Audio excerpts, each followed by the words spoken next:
It was a wonderful birthday present for Hillary Clinton to confirm Amy Coney Barrett to the Supreme Court Monday night on her birthday.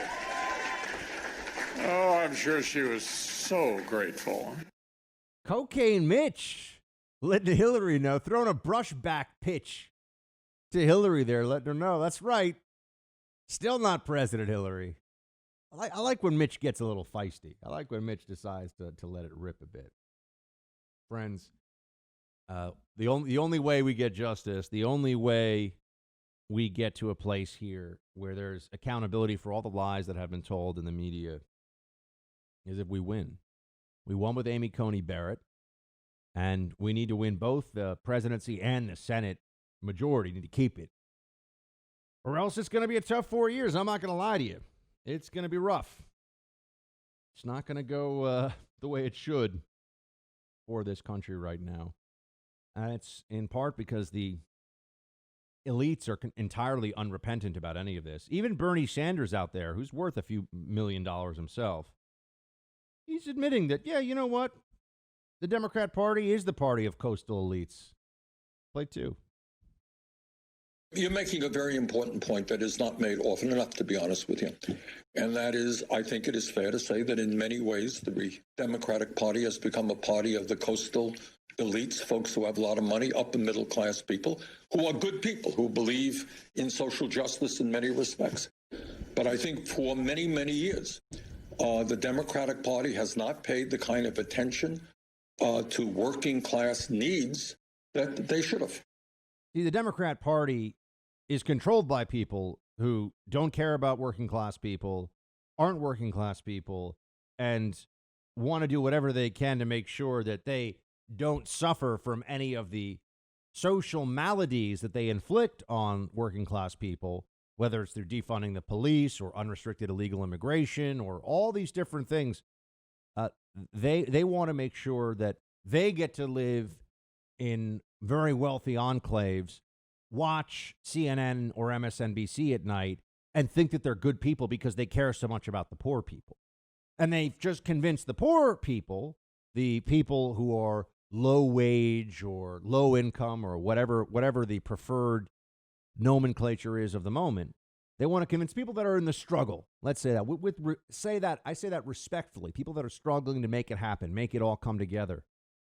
Democrats want to convince them that they care about them, really for the benefit of Democrat power, and also because the people that run that party like to feel good about themselves. They have no connection. It doesn't matter to them. They don't live in poor neighborhoods. They don't live in high crime areas. But what they've managed to do is convince a substantial portion of the low-income Americans. Remember, most low-income Americans are white. I think that's often left out in discussions about this. But they've managed to convince a large portion of low-income Americans who are non-white that they must vote against Republicans just because Republicans are racist. That's the real pitch. Republicans don't like you for who you are. A vicious lie, but that is what they've done. The identity politics that they rely on is toxic but useful for them. Right? And so that's where we continue to be with all of this. That's why Bernie Sanders even recognizes, the wokeness. This is a self-fulfilling prophecy for the Democrat Party where no one is going to be acceptable to the inner circle of the Democrat Party. It's going to just keep consuming itself, kind of like the Soviets and the Politburo under Stalin.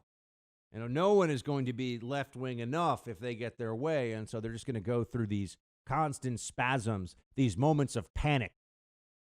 Things like the BLM rise this year. Oh, my gosh, all the left-wing, anything for BLM, and corporate America, everyone bending the knee. Did that help working-class people? Did BLM make any neighborhood safer? I mean, that's really the biggest political contribution you could say this year from the Democrat Party. That and terrifying everybody beyond reason about COVID-19. So BLM, that's a movement that's supposed to be about helping the oppressed. It's supposed to be about defending those who can't defend themselves. Very worthy goals, if that's in fact what's going on. Did that happen? No, it didn't happen. What really did occur as a result of BLM? People who were paid a lot of money to be in newsrooms or on air-conditioned, comfortable TV sets with lots of lighting and hair and makeup assistants and everything. Talked a lot to other people who can work remotely at home and still get their paychecks and, have plenty of money to spend on the fanciest lattes, to convince them that, they're the good people because they care about BLM. That's the whole system. It's all a charade. They didn't do anything in poor neighborhoods, minority majority neighborhoods that have high crime rates. They didn't do anything for them. It didn't help them. And in a sense, that's just a microcosm, or that's just another piece of, I think, very compelling evidence about what the Democrat Party's become today. While Joe Biden's out there talking about jobs and helping people and all this stuff, they're going to take more stuff from you, give it to some other people, make sure they get their votes as a result of that, tell people that, the Republicans don't like them because of their ethnicity, their race, their religion, whatever it may be, identity politics, spreading the virus of spiteful identity politics, which is what Democrats do. It's also destructive. It's really quite ironic that the Biden campaign's slogan is Build Back Better, because like so many things you see from Democrats, they're telling you the exact opposite of what the truth will be.